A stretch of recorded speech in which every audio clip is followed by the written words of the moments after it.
This is Ricki Roundabout coming to ya from beautiful Sun River, Oregon, and the home of the roundabout capital. Thank you, Paris and France, but no, no, no, no. Central Oregon is by far the roundabout capital of the world, and we are going to be discussing on our show nothing but roundabouts. We're going to talk about whether there could be related to a Ferris wheel, a calliope, a turbine, a bull wheel for you skiers, a roulette wheel for you gamblers, a sprocket, a pinwheel, a gear, a roller, other verbs and nouns that go along with from a disc to a hoop, a hula hoop, or a turn or a rotation or a pirouette if you're a ballerina, things of that nature. But mainly, we're here to get a little serious and talk about a new diagnosis in the psychology and the psychiatry field called Post Traumatic Roundabout Syndrome or disorder. Most people have called it a syndrome, and how it manifests itself through shocking engagement with the roundabout, especially your first time. I mean, my first introduction to a roundabout was in Bend, Oregon. I was looking for directions to get to Mount Bachelor, and the young lady at the Chevron station said, "Yeah, just go through those 5 roundabouts and 5 roundabouts. Yeah, yeah. You ever been through a roundabout? No, no. I'm from Southern Idaho. I'm sorry. Can I explain? What am I into?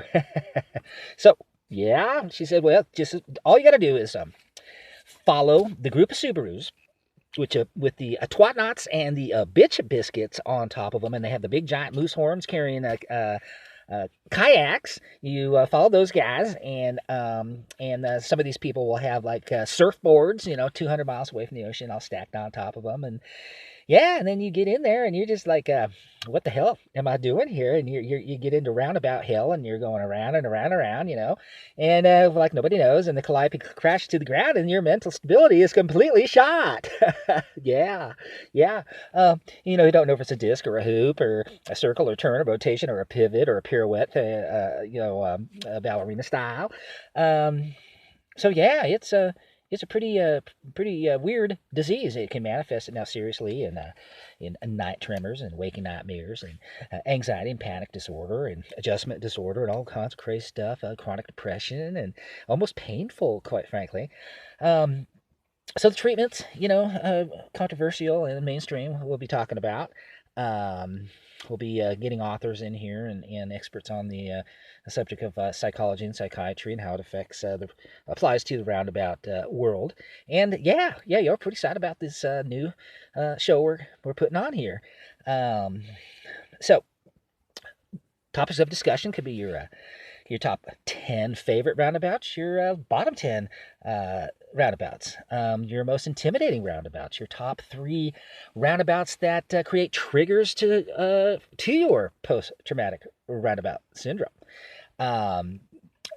Controversial treatments, but mainstream would be CBT, cognitive behavioral therapy, cognitive emotive therapy. It could be the journaling process, eliminate type of therapy that I prefer. I prefer to write, process, and then burn the paper in the fireplace. Yeah, that's how I do it. But alternate methods, CBD type of medication, and the controversial use of psilocybin mushrooms to reboot the brain every 90 days.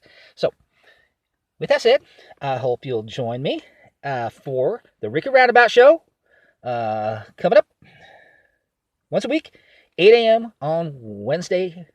Be there. Bye-bye.